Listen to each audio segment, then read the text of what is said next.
My name is Teresa Guerrero, and I'm a native Arizonan. I'm also a single mom. I'm a single mom who lost her son after first losing my husband. My son Jacob died in 2020 at only 31 years old. He died from fentanyl poisoning after drugs he was taking turned out to be laced. He had enough fentanyl to kill 3 healthy people. Jacob was an avid tennis watcher and a dedicated cyclist. It was devastating when he died. It still is. Losing a child isn't something you get over. But I've made sure every single day since to make sure his death meant something, which is why I'm here today. When I heard what Vice President Harris had to say at the Oprah Town Hall, I knew she was going to be a fighter for me, for Jacob, and for families like ours who have lost our loved ones. Vice President Harris understands what fentanyl has done to families and to kids in this country. That's why she backed the bipartisan border deal, the one Trump tanked. That would have allowed us to stem the flow of fentanyl. And it's why she's here in Douglas, a town that my husband grew up in and where we have so much family. Thank you to all the folks here today for supporting me. I trust Harris to get the job done because she's done it. As Attorney General, she took on these drug cartels that smuggled drugs across the U.S. border. She protected people when it mattered most. She's here today because she cares about us. She cares about our families, and she cares about securing the border. Now, it's my honor to introduce Vice President Kamala Harris.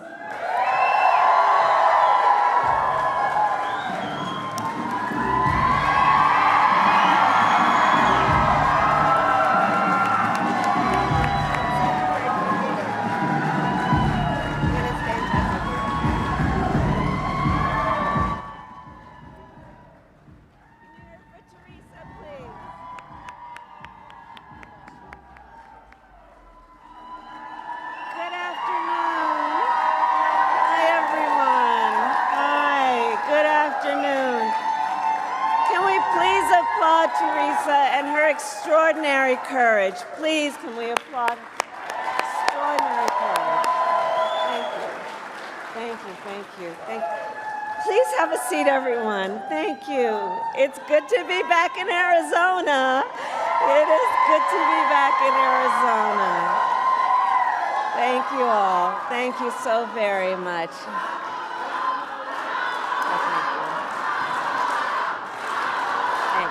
Thank you, thank you, thank you, thank you, thank you, thank you. I appreciate it. Thank you so very much. I just wanted for a moment to speak about Teresa. We had some time together backstage, and you know, I think that in moments of crisis, such as the fentanyl crisis,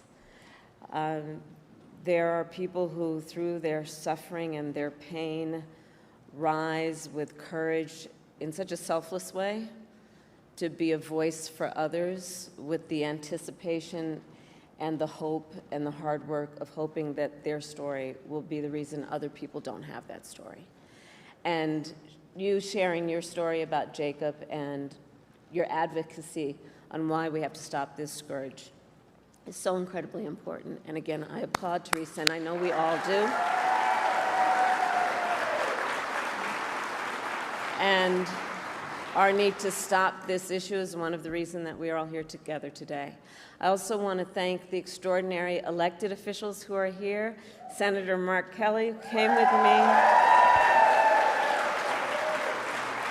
He and his extraordinary wife, Gabby Giffords, traveled with me from Washington, D.C. to be here, and Senator Kelly has been talking with me for quite some time about the importance of this visit. And so I thank you in front of all of our friends for your work. Thank you. Thank you. Thank you. Attorney General Chris Mays, who just tore up the floor.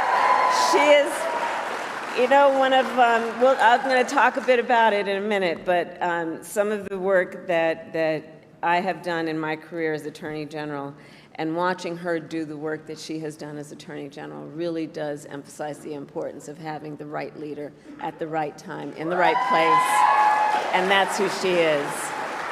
Mayor Hewish, I thank you for the warm welcome. We've spent some time together. You've shared with me the needs of your community, and I thank you for your leadership as well. And to all the elected and community leaders here today, thank you for taking the time out of your busy lives to be here this afternoon. Before I begin, I do want to say a few words about Hurricane Helene. I spoke this morning with our FEMA Administrator, Chris Well, and President Biden and I, of course, will continue to monitor the situation closely. We have mobilized more than 1,500 federal personnel to support those communities that have been impacted. We have food, water, and generators that are ready for deployment. And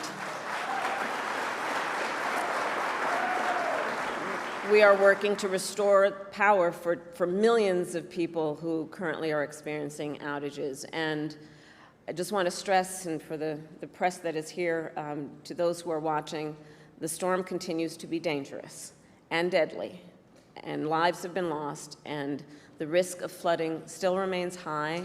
So I continue to urge everyone to please continue to follow guidance from your local officials until we get past this moment. So thank you all, and now I'll speak about, in particular, the people who are here today and why we are gathered here together today. So Arizona, I think you all know, and this is why you are here, there are consequential issues at stake in this election. And one is the security of our border. The United States is a sovereign nation, and I believe we have a duty to set rules at our border and to enforce them. And I take that responsibility very seriously. We are also a nation of immigrants. The United States has been enriched by generations of people who have come from every corner of the world to contribute to our country and to become part of the American story. And so we must reform our immigration system to ensure that it works in an orderly way, that it is humane, and that it makes our country stronger.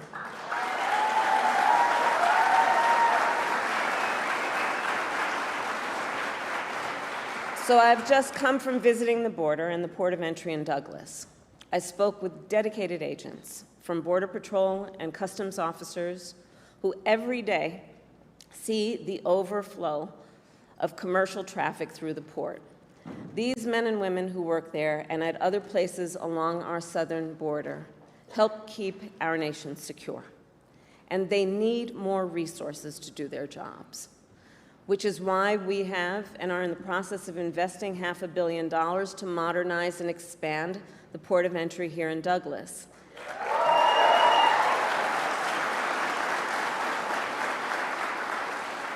And why last December I helped raise the rate of overtime pay for border agents, and also why I strongly supported the comprehensive border security bill. Written last year, as you know, by a bipartisan group of senators, including one of the most conservative members of the United States Congress. That bill would have hired 1,500 more border agents and officers. It would have paid for 100 inspection machines to detect fentanyl that is killing tens of thousands of Americans every year. It would have allowed us to more quickly and effectively remove those who come here illegally, and it would have increased the number of immigration judges and asylum officers. It was the strongest border security bill we have seen in decades. It was endorsed by the Border Patrol Union, and it should be in effect today, producing results in real time right now for our country.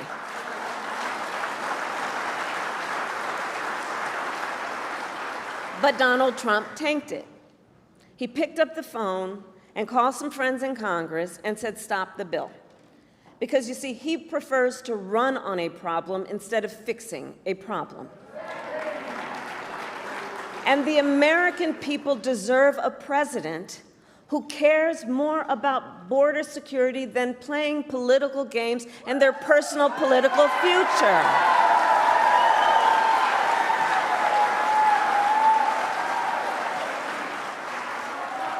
And so even though Donald Trump tried to sabotage the border security bill, it is my pledge to you that as President of the United States, I will bring it back up and proudly sign it into law.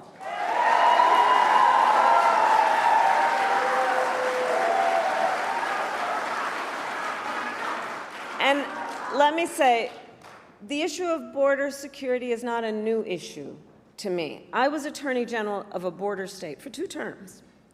I saw the violence and chaos that transnational criminal organizations cause, and the heartbreak and loss from the spread of their illicit drugs. I walked through tunnels that traffickers used to smuggle contraband into the United States. I've seen tunnels with walls as smooth as the walls of your living room, complete with lighting and air conditioning, making very clear that it is about an enterprise that is making a whole lot of money in the trafficking of guns, drugs, and human beings. And my knowledge on how they work comes from the fact that I have prosecuted transnational criminal organizations who traffic in guns, drugs, and human beings.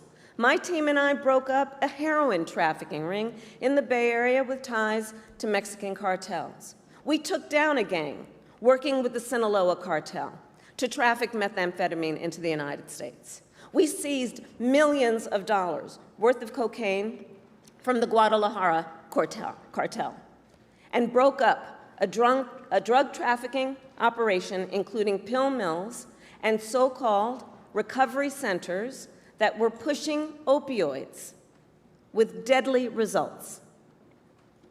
As Attorney General of California, it was 10 years ago that I brought a bipartisan group of American attorneys general and led that group to travel to Mexico City to meet with Mexican attorneys general to address this issue, and in particular, to increase intelligence sharing on gang activity, all of which allowed us to prosecute more human traffickers. And I started, as Attorney General, the first comprehensive report in the state of California analyzing transnational criminal organizations and the threats they pose to public safety and to the economy. So stopping transnational criminal organizations and strengthening our border is not new to me, and it is a long-standing priority of mine. I have done that work, and I will continue to treat it as a priority when I am elected President of the United States.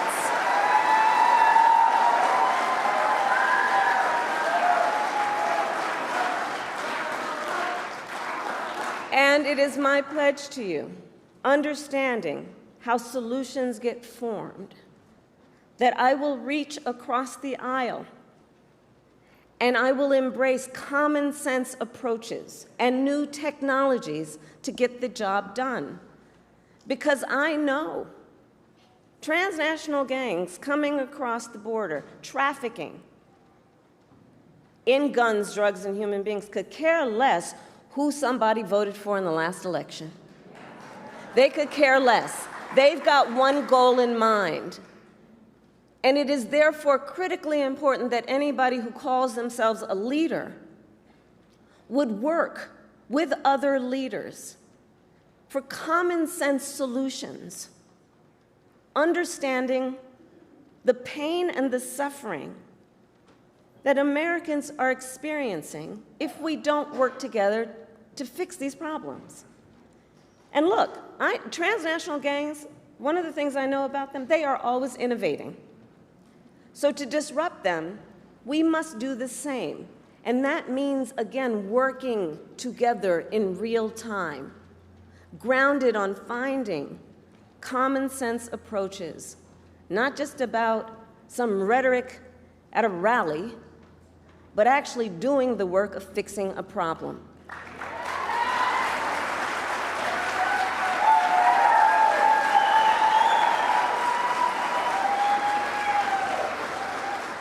And as president, I won't only bring back the border security bill that Donald Trump tanked. I will do more to secure our border. To reduce illegal border crossings, I will take further action to keep the border closed between ports of entry. Those who cross our borders unlawfully will be apprehended and removed and barred from re-entering for 5 years. We will pursue more severe criminal charges against repeat violators.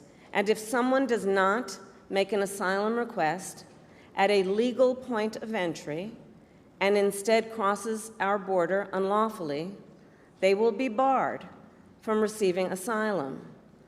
While we understand that many people are desperate to migrate to the United States, our system must be orderly and secure.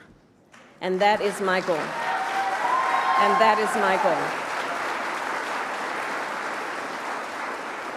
Securing our border also means addressing the flow of fentanyl into our communities.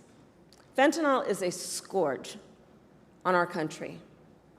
The nature of it as a drug is such that it is highly addictive and it is highly lethal. So much so that using it one time only can be fatal. I have met far too many families, parents, loved ones who have lost a family member, a child, to fentanyl. And their grief is heartbreaking. And the devastation caused by fentanyl is being felt from rural communities to big cities. It's impacting communities across our country, regardless of where they are geographically, politically, or any other demographic you choose to talk about. It's a scourge in our country, and we have to take it seriously. And as president, I will make it a top priority to disrupt the flow of fentanyl coming into the United States.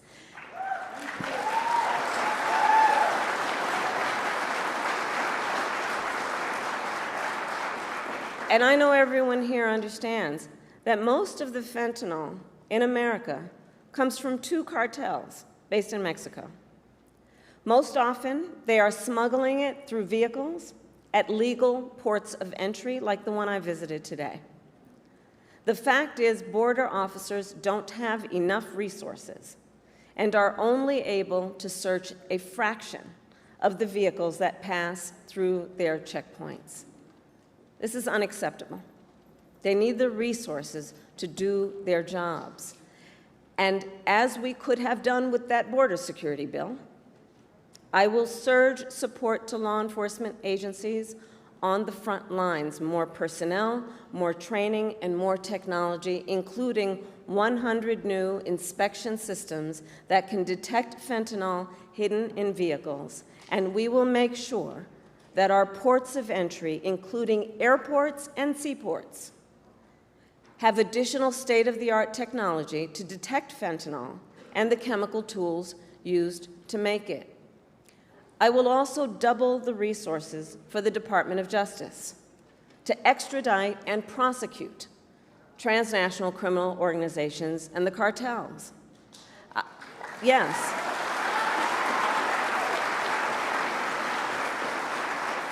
I will ensure that we target the entire global fentanyl supply chain because we must materially and sustainably disrupt the flow of illicit fentanyl coming into our country.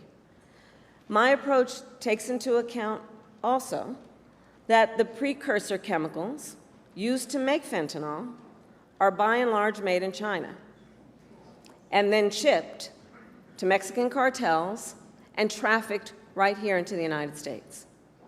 Our administration demanded that China crack down on the companies that make those chemicals, and it has started to happen. But they need to do more. And as president, I will hold them to their commitment to significantly reduce the flow of precursor chemicals coming from China. Yeah. And all of this to say, we must tackle this issue from every angle, because our highest charge must be to protect the lives of our people. it must be to understand the pain and to have the courage to know that solutions are at hand if we focus on fixing a problem instead of running on a problem.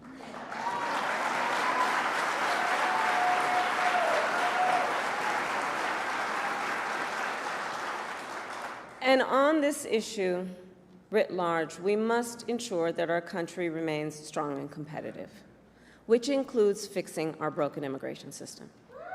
And let me be clear, I reject the false choice. I reject the false choice that suggests we must either choose between securing our border or creating a system of immigration that is safe, orderly, and humane.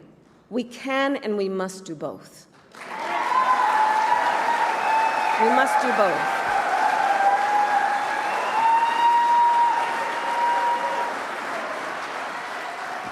And we need clear legal pathways for people seeking to come into our country. And we must make our current system work better. For example, it can take years for asylum claims to be decided. Well, this is a problem we can solve, including by hiring more asylum officers and expanding processing centers in people's home countries. And as president, I will work with Congress to create, at long last, a pathway to citizenship for hardworking immigrants who have been here for years. For years. And deserve to have a system that works. I also have in mind our dreamers. I have met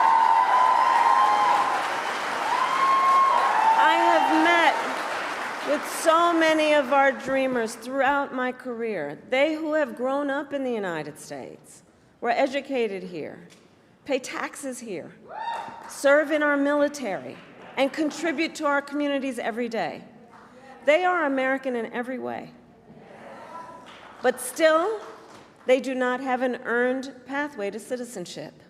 And this problem has gone unsolved at this point now for decades.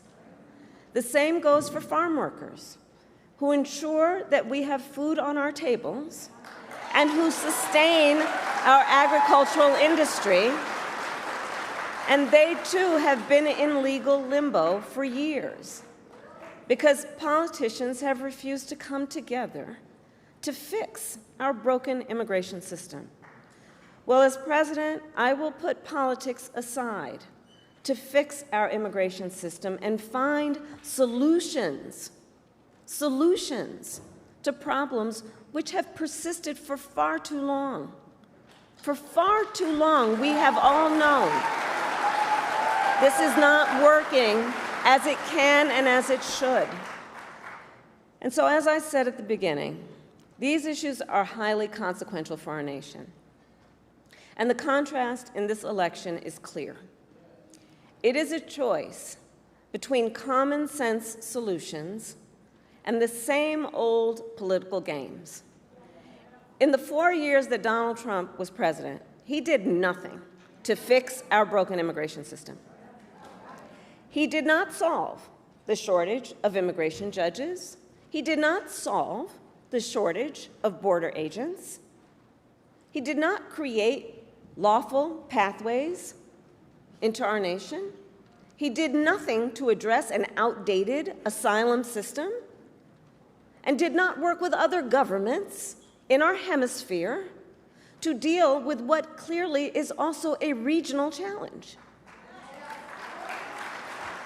As overdoses went up during his presidency, he fought to slash funding for the fight against fentanyl. And what did he do instead? Well, let's talk about that. He separated families. He ripped toddlers out of their mother's arms, put children in cages, and tried to end protections for dreamers. He made the challenges at the border worse. And he is still fanning the flames of fear and division. And let me be clear, that is not the work of a leader. That is not the work of a leader. And that is, in fact, I think we all believe, an abdication of leadership.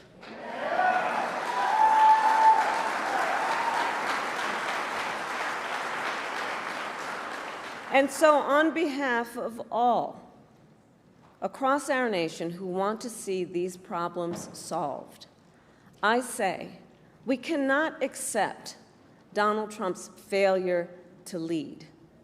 We should not permit scapegoating instead of solutions. And let's see what's happening. Let's not permit scapegoating instead of solutions, or rhetoric instead of results. As your president, I will protect our nation's sovereignty, secure our border, and work to fix our broken system of immigration. And I will partner with Democrats, Republicans, and independents to do it.